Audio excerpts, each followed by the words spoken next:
What's up? So, I want to make this video about, so, not to, I guess, get confused with, I'm just going to say it. Me, I live for my death. Meaning that literally everything I do, like, in a sense, I'm preparing for death. Like, so when I was 20 years old, I went through a cancer scare. And I bring this up in so many conversations I have that I figured I'd just make a video about it. Because, like, I kind of brought it up yesterday, then I bring it up every time I go to my friend's house. It's like I bring it up, and, like, I was explaining, like, what motivates me in life, how everyone's looking for motivation. So everyone's looking for energy, and they have no motivation, so they take Adderall to help give them motivation, to maybe help their dopamine and their norepinephrine to stay focused and motivated. But genuinely, for me, the thing that motivates me is death. Like, you can be motivated by your children, your family, you know, your wife, your husband, whatever, but that's just external motivations for physical reality, for physical things. To really be motivated is to be completely driven towards something. And because that's what I am. I'm not motivated. I'm not dedicated. I'm driven to what I'm doing. But that's only because I understand that when I'm dead, I won't be able to do what I'm doing. So me having that cancer scare, realizing that one day I will die, one day the cancer scare might not be a scare. Maybe it might be a real thing, a real problem in my life. And then what? So that's why, that's in a sense why, I'm glad I have children. I'm glad that I'll be getting married this year. I'm glad that I've already attempted to start a business. It failed, but I'm going to attempt it again, try to start another one. I'm glad that I've made many songs. I'm glad that I've made many videos. I'm just really happy with the progress that I've made on my mind, on the person I am, the way I think, the way I feel. I'm just really, really, in a sense, proud of myself. But not too proud to the point where I'm not going to do anymore. And I don't want people to misunderstand what I'm saying. When I say I'm living for my death, that does not mean I'm suicidal. That does not mean that I want to die. That does not mean any of that. That means that I have completely come to terms with, accepted, and grown to love the fact that all living things die. It's this thing that nobody wants to face. I'm 27 years old. Most people in their 20s do not think about death, and if they do, it gives them anxiety. I know so many people that if you start talking about death, they start freaking out and they can't breathe and they get anxiety. Me, I just love, I love talking about the things that people don't like talking about, those taboo conversations. I don't know. It is the biggest motivator if you allow it to be. If you can remove the fear away from it and stop being so scared of it. And like for me, I'm not scared because I've smoked DMT hundreds of times, and in my personal opinion, DMT is what happens when I die. So that's why I'm okay with death in a sense. But even if DMT was not what happens when I die, I'm still okay because I'm trying to do everything in my physical life today that I want to do. I think we live like we have an infinite amount of time. And we do. Your soul will live forever.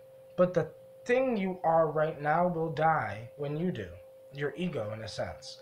That's why in the spiritual community, the psychedelic community, they talk about killing the ego. And I completely disagree with killing the ego.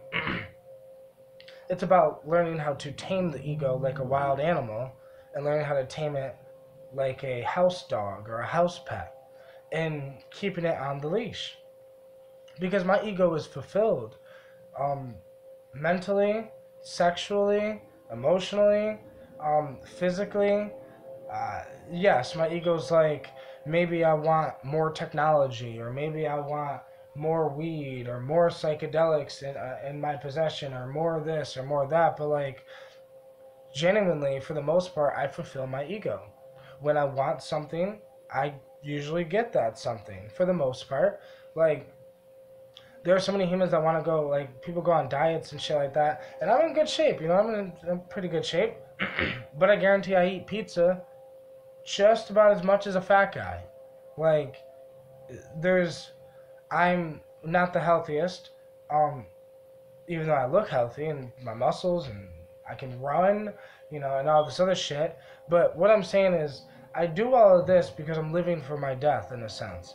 Living for your death does not mean that you just, it's not YOLO. When I say I'm living for my death, I am not saying YOLO. You only live once. I'm saying that I live for my death, so that's why I work out today, right? I stay in shape. I'm uh, I guess I'm just preparing for what's next, right? How many of you are preparing for what's next? You think your human body is going to stay the way it is right now? If you don't take care of your human body will shit on you in your 20s, your 30s, your 40s, right? Like, when do you want to stop being you? When do you want to stop being able to run? When do you want to, like, this whole thing of living for my death is not just that's why I smoke weed every day, but that is why I smoke weed every day because this means a lot. Living for my death means that I smoke weed when I want to smoke weed, not when you tell me to, not when law tells me it's okay for me to smoke weed. I've been smoking weed for a long time now, and you know that's just what I do. So that's just one of the things in my life that I'm like, okay, some people smoke cigarettes, some people drink alcohol. I smoke weed. I dab, I take psychedelics, and I don't necessarily follow rules besides my own common sense. So, like, sometimes with psychedelics, sometimes I could use a psychedelic once every week or once every other week. Sometimes, you know, like right now, I've taken like a month and a half break. Um, but I guess it's just, you know, it's really about just living. It's not the Aleister Crowley thing, do as thou wilt, but it's something like that. Because Aleister Crowley's way of thinking about this was a little more dark and a little more do whatever the fuck you want, no matter what type shit. And I do think you should do whatever the fuck you want type shit, but not to such an extent that it's starting to affect other humans or other people or whatever. But do what you want reasonably. Like, reasonably. I don't understand why people are so. Like, the reason why people are so miserable is because they're not doing what they want to do in life. And then, like, so they're playing it safe their whole life. They get a job so they can pay their bills, so they can get a nice house, so they can get a nice car. So, with that nice house and that nice car, they can convince some girl to come stay with them and be with them because, hey, look at me in my nice car and house and I have my life together. And then they think they found love, but really they just found someone who likes the things they can acquire. And there's this cycle of life that humans can get stuck in, all because you're choosing to live the way that you've been told to live instead of living by the feeling. Like, that's what, for me, living for my death means, is that I feel alive every day. Every day. I feel so alive. And, like, for the past year of my life, I felt more alive this year than I have any other year, but that's because, like, I'm in the best relationship I've ever been in. I'm more mentally me than I've ever been. Like, I'm more mentally free than I've ever been. You know, you should be able to be free, you know? I don't know. If you like anime, you should watch anime more often. If you like to draw, you should draw more often. If you like to make music, you should make music more often. I love to make videos, which is why today I've made like 4 videos today. Because like, I love to talk. So that's what I do. I love to think, I love to talk, I love to speak, and I love to live. To me, this is living. I don't know what you do that gives you this feeling that I have right now. But the feeling I have right now making a video, I don't know, it's the same feeling that people get when they're painting or when they're creating a masterpiece, right? This is that in the flow state, in the moment, that being alive. If you don't do things that put you in the moment, that then you're not living, and that's living for your death. Is making sure that you're self-disciplined on your own fucking happiness, on your own shit. Because I need y'all to be completely, just undivided attention. No one gives a fuck about your dreams. No one gives a shit about your tears. No one gives a fuck about your happiness. If you go to bed happy or sad, that's on you. If your mom and dad don't even give a shit if you've accomplished your dreams. Because what is a mom and dad gonna say to you? Oh, honey, I'm gonna love you no matter what. That's what your fucking parents are gonna say to you. They're gonna love you whether you're a fucking loser or whether you're a fucking winner. They're gonna love you whether you did what you wanted to do with your life or whether you did what others wanted you to do with your life. So, I guess what this is really all about is being alive. And yeah, I don't know. I've had these type of conversations with people, and I never mean to piss someone off. I'm never meaning to hurt someone's feelings. I'm never meaning to whatever. It's just, if someone is not living the life they want to live, and I'm expressing this to them, it pisses them off because they know that they're not living their truest life. Like I was explaining yesterday in my conversation I had, it's like, I don't know, somebody can live your life but be miserable and you're happy. Like, I don't know.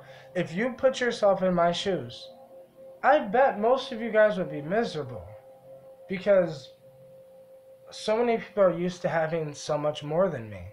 So because they're used to having more, if they had less, it would be a little uncomfortable. I don't know. I don't live the most comfortable life, but I live the life that I want to live. I don't want to be comfortable all the time. I don't want, like, that's what this is about. I think we all forgot. This is your life. Your life. Not my life, not your mom's life, not your girlfriend's life, not your kid's life. This is your life. So if you're doing things that you think your kids would be proud of, if you're doing things because you're like, I picked this career because I know my child would be proud of me. Who gives a fuck if your child's proud of you? Are you proud of you?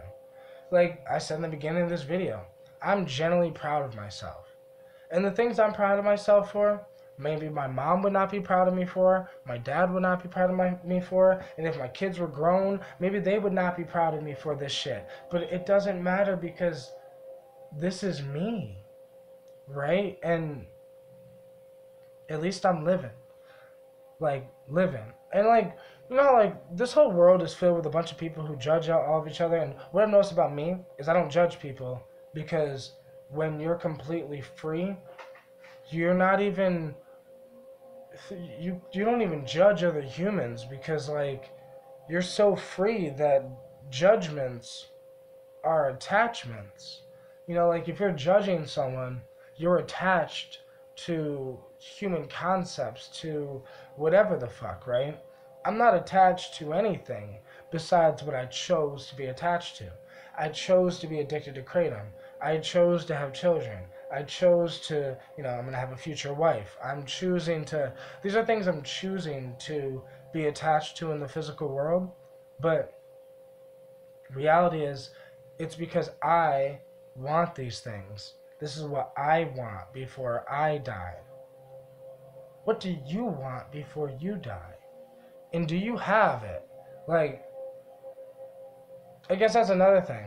What I want to end this video with is like, if I died tomorrow, I have so many things that I guess I have always been looking for. One of those things like you have the family, you have the wife, you have the, and so many people want to like try to get that shit. They want to get the house, the car, the career, the this, the that before they get the wife and the kids and the whatever. And you do whatever makes you genuinely feel alive and what makes you feel good. But realistically is don't deprive yourself from a relationship because you're focusing on your dreams, because the key to the most happiest ending of this thing we call life is to genuinely stop going towards resistance. Like, and what I mean is, if you're like a magnet, a south pole and a south pole of a magnet, if you try to put them together, they're just gonna like try to force each other apart, right? You need to go towards the things that are trying to run towards you.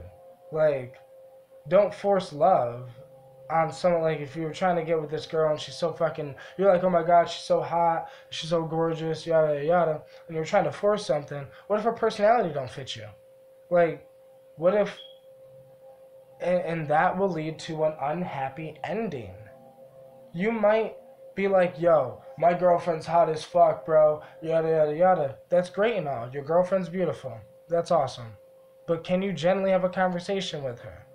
And if you cannot, think about how you're going to feel in 30 years when she's no longer hot as fuck. Like, this is reality, is we're not thinking about the ending. This is why when I bring this up to people, they like kind of like, oh my god, you're living for your death. But I'm almost like weirded out that nobody is living for their death.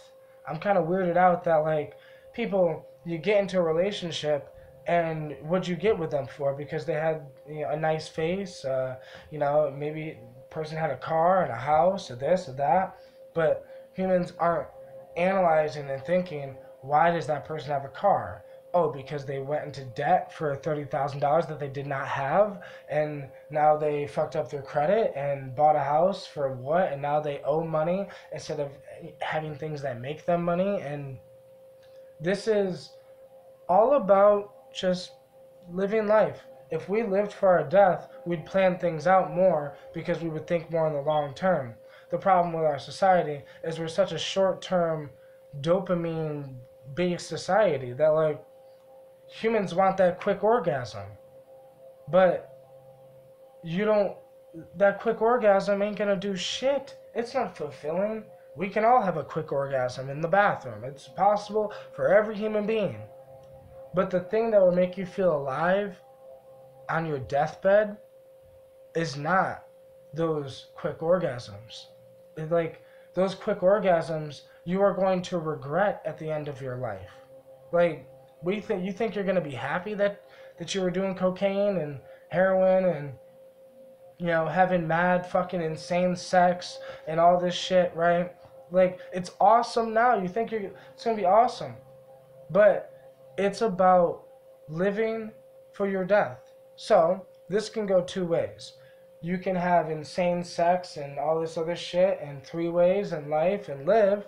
And in a sense, that's living. Before you die, you're living. But you can also get caught in a cycle where you're using that as an escape from your pain. And you will have pain because you're not living the life that makes you feel good. If you're a man, right? If you're a single man, you fucking a bunch of women, but you're miserable. That you, like, maybe you had a friend that was fucking a bunch of women, and you were like, yo, I want to be that guy because he's the cool guy. So you tried being that guy. And maybe you are that guy. But in your head, the problem is you are not that guy. That guy that's fucking all those women, he's like emotionless in his mind, so he has no attachment, so he don't give a fuck. He's just living, having fun. You know, he's messing with all these girls. He might be breaking their hearts and all this other shit, but it's never crossing his mind. But you, if you try that out, and you're like, yo, I want to, I want to be a man, I want to whatever. So you're fucking all these women, you're doing all this shit, and you feel empty inside. You're having orgasms, but they feel miserable, like they're not fulfilling. They're feeling more empty. The more women you're having sex with, the more empty you're starting to feel. That's because you followed what someone did instead of following a feeling. The feeling that I guess I'm trying to explain here is the feeling of being alive. When you're doing things that you do not, I don't know, I guess when you're doing things that you would not do, you'll feel it. It will not feel good. Like, I don't know, we usually suck it up in the human world, and they're like, yeah, yep, you get a job because that's what you have to do, and you pay the bills because that's what you have to do, and you do this because that's what you have. No, the only thing we have to do is die. That is why I live for my death. Because that's the only thing I have to do. I don't have to do anything. Like, there's things I want to do. I want to be a good man. I don't have to be a good man. I think these have-to-be's fuck with men. These have-to-be's fuck with women. Like, women have to cover up their breasts. Men have to be this way. Men, like, we have to have a house. We have to have a wife. We have to have kids. We have all these expectations of life, but everyone feels like they're not living. Like, it's because they're living the false life, the false reality, the matrix world, the bullshit. You're not a cog in a machine.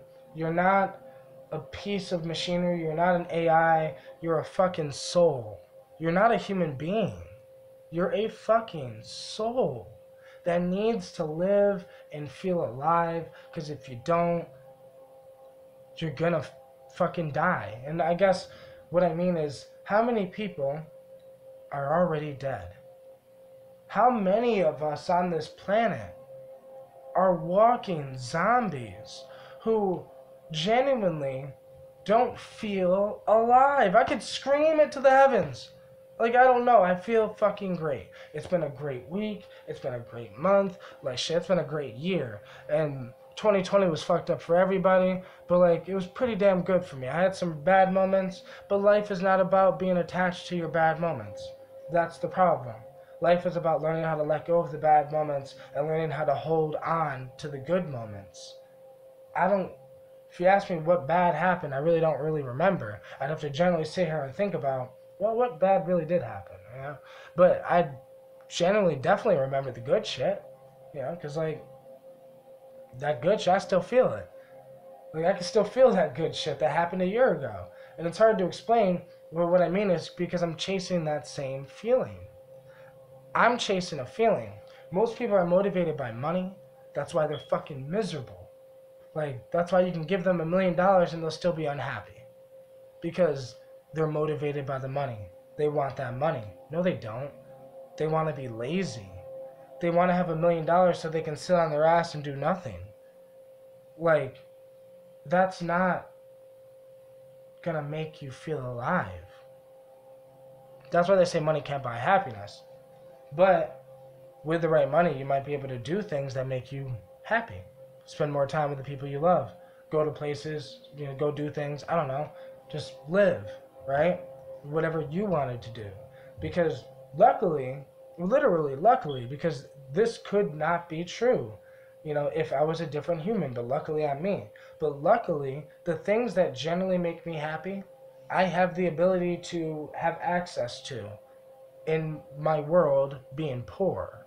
Like, whether I'm rich or whether I'm poor, I have the ability to have the things around me that generally make me feel alive and make me happy and make me feel fulfilled and make me feel comforted and whatever. So I think life is all about structuring your reality. Humans are so lazy that they expect the government to structure their reality, their mothers, their fathers, their schools, their jobs. You expect your job. I mean, we're such a lazy species that our jobs pick our schedule for the week. So, like, you didn't even have to choose when you woke up this week. You didn't have to choose when you came home this week. Your boss chose that for you. Your boss takes the hard time out of his day to structure his business so he can have employees working at his business. You should do the same thing for your life. You should structure your life like your boss structures his job, like we structure businesses, we structure cities and towns together, we have apartment complexes that we structure together. We need to structure our fucking life the same exact way. If you don't, it'll be you that regrets it on your deathbed. That's it. I'm not gonna care. Your mom's not gonna care because she's already gonna be dead. Like, reality is that no one's going to care on your deathbed but you. And maybe if you found your love of your life, your soulmate, maybe she or he will care because they're going to feel bad because they know you. So, like, if, I don't know, if your wife was a painter and she never painted again, and on her deathbed she's like, man, I wish I would have painted, that's going to hurt you. That's going to fuck with you. So, to the husbands out there, you better fucking be pushing your wives to fucking paint that painting, to fucking write that book, to whatever the fuck. And to the wives out there, you better be pushing your husbands, because that's our jobs as man and woman and whatever the fuck. Because regret is the worst thing on this planet. Yeah. Because if you die with regret, there's nothing you can do about it. Right now, you could, if you're watching this video, if you can hear this video, most likely you are still young enough to do something. You're still young enough to look at your life and realize that living for your death is not about being anxious about it. It's about just doing things that make you feel alive. Do things that the living do, instead of walking around like the undead. That's all I'm saying.